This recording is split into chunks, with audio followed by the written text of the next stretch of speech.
Good morning. আজকে শনিবার, আজকে ওই বাড়িতে। হ্যালো বন্ধুরা, সবাই কেমন আছো? আজকে শনিবার দিন আর একটা ব্লগ নিয়ে চলে এসেছি তোমাদের সাথে। আজকে এই ব্লগটা একটু মজাদার, অন্যরকম।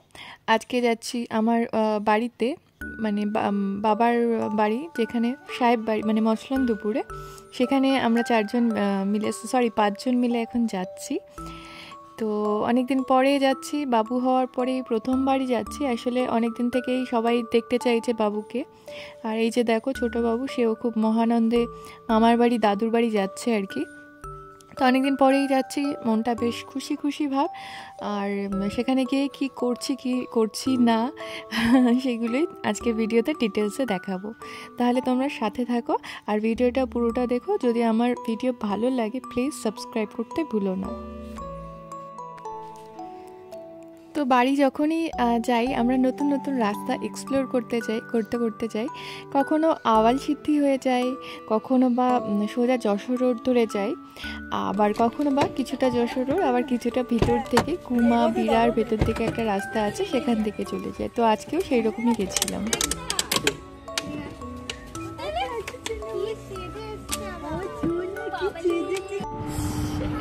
খুব ভালোবাসে, যতবার করবো খুশি।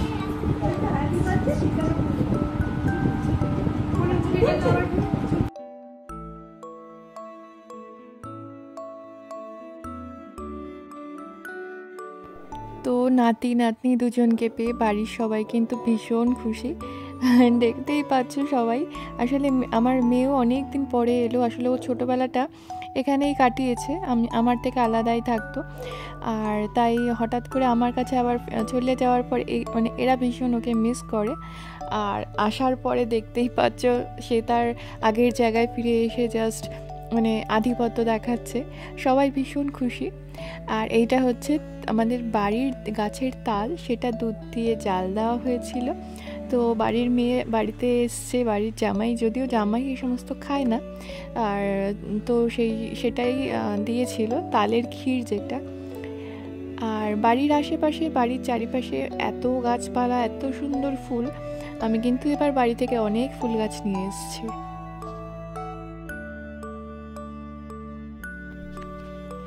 আর আজকে লাঞ্চ মেনুতে দেখতেই পেলে ছিল বিরিয়ানি। আর বিরিয়ানি অ্যাকচুয়ালি আমারও খুব পছন্দের, অভিও ভালো খায়। আর আমার মেয়ে এই পুটপুট সোনা, মানে সে তো বিরিয়ানি পেলে আর কিছু চায় না, সেটা তো তোমরা আগেও দেখেছো।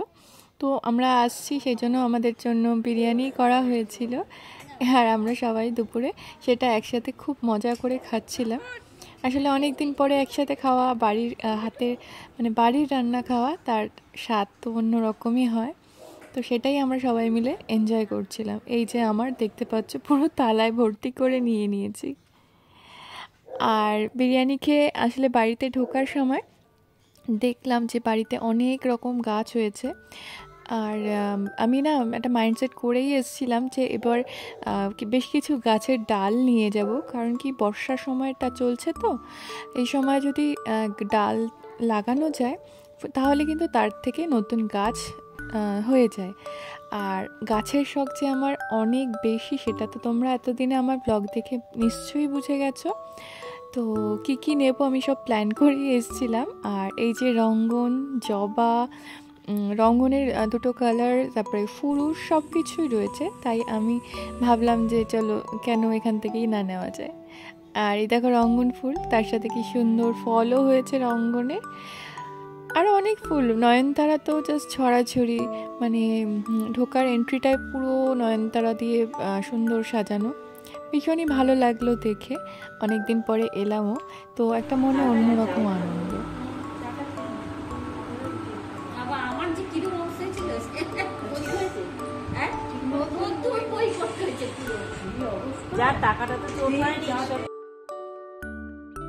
তো খাওয়া দাওয়ার পরে আমরা একটু রেস্ট নিচ্ছিলাম। তারপরে সন্ধ্যাবেলা একসাথে সবাই আবার গল্প, আড্ডা, মজা, তার সাথে একটু চা খাওয়া হলো। আর এই যে দেখো সোনা বাবুকে আমার মামি কিন্তু একটু ম্যাসাজ করে দিচ্ছে। মাম্মাকেও মামি সবটা করেছিল। আর একে তো এখন পারছে না, এ তো এখানে মানে বাড়ার সাথে থাকে। তো আজকে যেহেতু এসছে, মামি ওকে একটু আদর করছে, এই যে ম্যাসাজ করে দিচ্ছে। হ্যাঁ, এটাতে কিন্তু ওরা খুব মানে আরামও পায়, আর এটা ওদের জন্য খুব ভালো। দেখতেই পাচ্ছ বাবু সেটা উপভোগ করছে।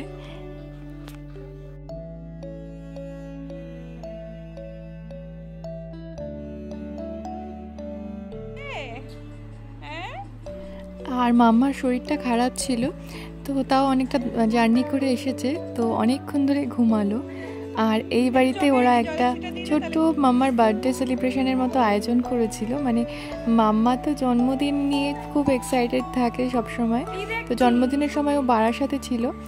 আর সেই জন্য এখানে আসার পরে আজকে ওর বার্থডেটা আর একবার ছোট্ট করে সেলিব্রেট করা হচ্ছে আমার মায়ের ইচ্ছায়। মানে মাই বললো যে চলো আরেকবার কেক কাটা হোক। তো ওই দেখো মাম্মা তার বড় চুল পরে নিয়েছে, আর এখানে চলে এসছে তার বার্থডে কেক।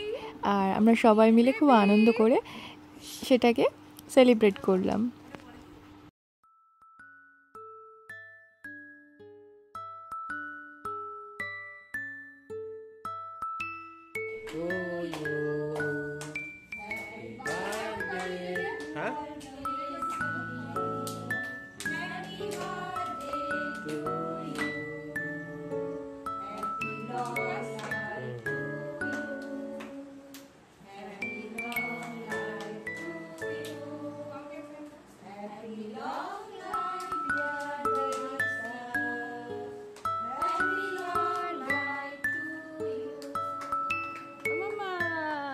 এবার ফু দাও।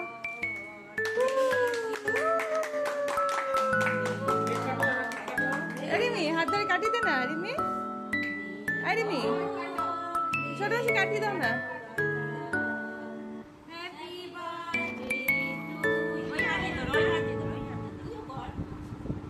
লজ্জা পাচ্ছিস?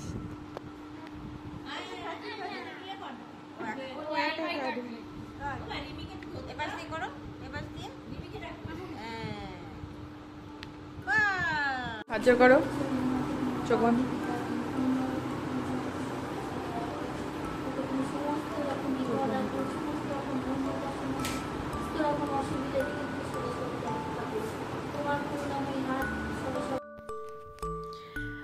আর জন্মদিনের সেলিব্রেশন হয়ে যাওয়ার কিছুক্ষণ পরে আমার বাড়ির থেকে আমার বাড়ির নিজের বাড়ির লোকেরা, মানে আমার জেঠু জেঠিমা দাদা বৌদি ভাইপো, মানে সবাই মিলে এসছে আমার পুচকু সোনাকে প্রথমবারের জন্য দেখতে। আর ওরাও যেমন ওকে দেখে এক্সাইটেড, আর আমিও কিন্তু ওদেরকে সবাইকে দেখে হঠাৎ করে একসাথে সবাইকে দেখে ভীষণ খুশি হয়েছি। তো সবাই এসছিল। আর এই যে আমার দিদি আর আমার প্রিয় বান্ধবী বলতে পারো, মানে ছোট থেকে আমরা একসাথে পাশাপাশি রয়েছি। হ্যাঁ, আর মনের মিল যে থাকে না, কারোর কারোর সাথে মনের খুব মিল থাকে, এই মামের সাথেও কিন্তু আমার সেই মনের মিলটা রয়েছে। আর এই যে দেখতে পাচ্ছ ওর মেয়ে আর আমার মেয়ে দুজনে পাশাপাশি বসে দেখো কি আদরের ঘটা চলছে। তো আমার পুচকুটা ওকে বনু বলে ডাকে। তো অনেকদিন পরে আজকে হচ্ছে পরের দিন, আর সকাল সকাল কাটার নিয়ে এটা আমি নিয়ে এসেছিলাম বাড়ি থেকে। এই বেরিয়ে পড়েছি, বাড়িতে যে এত ফুলের গাছ আছে সেখান থেকে ফ্রি নার্সারি কাটিং নেওয়ার জন্য। তো চলো নিয়ে নিই। এটা চারা সামনে রঙ্গনের।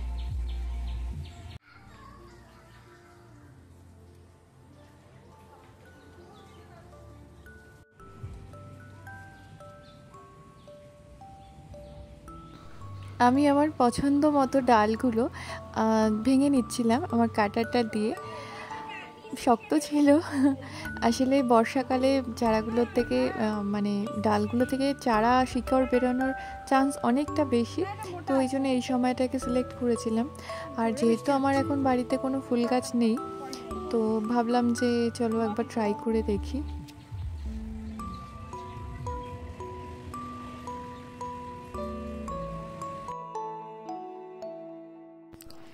আর এদিকে চলছিল ব্রেকফাস্টের প্রিপারেশন। এতদিন পরে এসেছি আর রবিবারের সকাল, তো এই ধরনের গরমাগরম লুচি আর ছোলার ডাল তো বানতা রে, তো সেটাই রেডি করছিল। আর দেখতেই পাচ্ছ ফুলকো ফুলকো লুচি আর ছোলার ডাল। আমার মেয়েও পছন্দ করে লুচি, পরোটা, বিরিয়ানি, তো ওর পছন্দের জিনিসগুলোই রেডি করা হয়েছিল।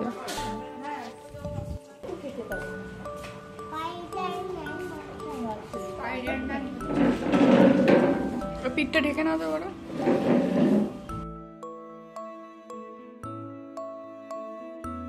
আর এরপর একদম জাম্প করলাম লাঞ্চের মেনুতে। দেখতেই পেলে কি টেস্টি একটা ঝাল ঝাল লাল লাল ঝোলের চিকেন হয়েছিল। তো যাই হোক, খাওয়া দাওয়া শেষ করে আমরা চারজন, আজকে মা বাড়িতেই থেকে গেছিলো, মা আসেনি আমাদের সাথে, চারজন ফিরে এলাম বাড়িতে। আর আমি যে হিউজ কাটিংসগুলো কালেক্ট করলাম সেগুলো হচ্ছে এই যে, কিন্তু যেহেতু ফিরতে একটু সন্ধ্যা হয়ে গেছিলো আর বাবুকে নিয়ে এসেছি, হাজারটা জিনিসপত্র গোছানোর ছিল, সেজন্য আর এই ডালগুলোকে কিছু সদ্গতি করে উঠতে পারিনি ওই দিন সন্ধ্যাবেলায়। আর কাটিংসগুলো এরকম সুন্দর সুন্দর কিছু ফুলও ছিল, আর একটা ফুল তুলে আমি আমার ফুলকে সেটা দিয়ে দিলাম। আমি কয়েকদিন আগে স্ট্যামিও তার অর্জুন চাল পাউডার যেটা হয় সেটা অর্ডার করলাম। অ্যাকচুয়ালি আমাদের লাইফস্টাইল যেভাবে পরিবর্তন হচ্ছে, যেভাবে মানে আনহেলদি জিনিসপত্র খাওয়া দাওয়া হচ্ছে, তাতে নিজের হেলথ কেয়ার কিন্তু খুব দরকার। তো অর্জুন চাল কিন্তু বহু বছর ধরে, বহু হাজার হাজার বছর ধরে মানে আয়ুর্বেদ শাস্ত্রে বা চিকিৎসা শাস্ত্রে কাজে আসছে। আর এখন এটা কিন্তু প্রমাণিত যে অর্জুন চাল নেওয়া শরীরের জন্য খুবই উপকারী। যাদের হার্টের প্রবলেম রয়েছে, হার্ট রিলেটেড নানা ধরনের সমস্যা কিন্তু অর্জুন চালের দ্বারা সম্ভব। আর বিশেষ করে মানে অর্জুন চালে অ্যান্টিঅক্সিডেন্ট থাকে, যা কিন্তু হার্টের নানান প্রবলেমগুলোকে সমাধান করছে, ব্লাড প্রেশারকে রিডিউস করে। আর বিভিন্ন ধরনের ক্রনিক ডিজিজ যেমন ক্যান্সার, অ্যাস্থমা, এগুলো যাদের রয়েছে তারা কিন্তু অর্জুনের পাউডার ব্যবহার করে উপকার পেতে পারেন। আর এনার্জি লেভেল বাড়াতে অর্জুনের ছাল ভীষণ উপকারী। তো অর্জুনের ছাল পাউডারটাকে কিন্তু 3 ভাবে ব্যবহার করা যেতে পারে। প্রথম হচ্ছে রাতের বেলায় জলে 1 চামচ গুলে নিয়ে সেটা পরের দিন ডিরেক্ট কনজিউম করা। সেকেন্ড হচ্ছে সকালবেলায় খালি পেটে 1 চামচ অর্জুনের ছালের গুঁড়ো নিয়ে সেটাকে একটু উষ্ণ গরম জল দিয়ে খাওয়া। আর নাম্বার 3 হচ্ছে রাতের বেলা ভিজিয়ে রেখে সেই জলটাকে ফুটিয়ে নিয়ে অর্ধেক করে তারপরে খাওয়া। তো যে কোনো রকমভাবে এটাকে খাওয়া যেতে পারে। প্রতিদিন 3 থেকে 5 গ্রাম মতো নেওয়া যায়। আর একটাই অর্জুনের ছালে যদিও কোনো সাইড এফেক্ট নেই, তবে বলে যে 12 বছরের নিচে বা প্রেগনেন্টদের এটা খাওয়া উচিত নয়। তো এটা ভালো, তো সেই জন্যই আমি অনেকের কাছ থেকে শুনে এটা অর্ডার করেছিলাম। আর তোমরা কিন্তু যদি মনে করো অবশ্যই ডাক্তারের সাথে কনসাল্ট করে এটা নিয়ে দেখতে পারো। তো এই যে ডালগুলো নিয়ে এসেছিলাম সেগুলোর থেকে আমি কাটিংগুলো আলাদা করে নিয়েছিলাম, আর যে কুড়িগুলো ছিল সেগুলোকে এইভাবে জলের মধ্যে দিয়ে রেখেছিলাম, আর ফুলগুলোকেও আলাদা করে রেখেছিলাম। তো দেখতে পাচ্ছ কাটিংগুলো রেডি করে আমি বালিতে পুঁতে দিয়েছি। আশা করছি যে এর থেকে খুব তাড়াতাড়ি রুটস ডেভেলপ করবে, আর আমি তারপর এগুলোকে আমার বাগানে সাজিয়ে দিতে পারবো। তো দেখা যাক, আমি খুব আশা করে আছি গাছগুলো কবে হবে সেই জন্য। আর এই কদিন ধরে যে এত বৃষ্টি হচ্ছে, এই ছাদে আমি লাগিয়েছি কয়েকটা, এই বেগুন গাছটা আমার কাছে ছিল, এটাকে আমি বৃষ্টির জলে দেখলাম খুব সুন্দর বড় হয়ে যাচ্ছে। তো বৃষ্টি যে পড়লো তার জন্য যে টবগুলো জল জমে গেছে এগুলোকে আমি একটু জাস্ট পরিষ্কার করে দিলাম, কারণ কি গাছের গোড়ায় বেশি জল জমে থাকাও ভালো না। যদিও বৃষ্টির জল গাছের জন্য ভালো, কিন্তু এই জলটা যদি এতদিন ধরে জমে থাকে এটা কিন্তু গাছের গোড়া রুটসগুলোকে পচিয়ে দিতে পারবে। আর বৃষ্টির জল পাওয়ার জন্য আমি কিন্তু আমার সব গাছগুলোকে মোটামুটি এইভাবে নামিয়ে দিয়েছি, যাতে বৃষ্টির ছিটে ওদের উপর পড়ে।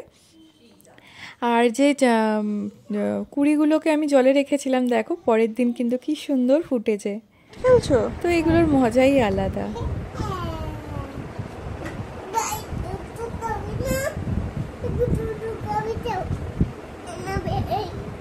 না না এখন খাবে না, দেখছো তোমাকে।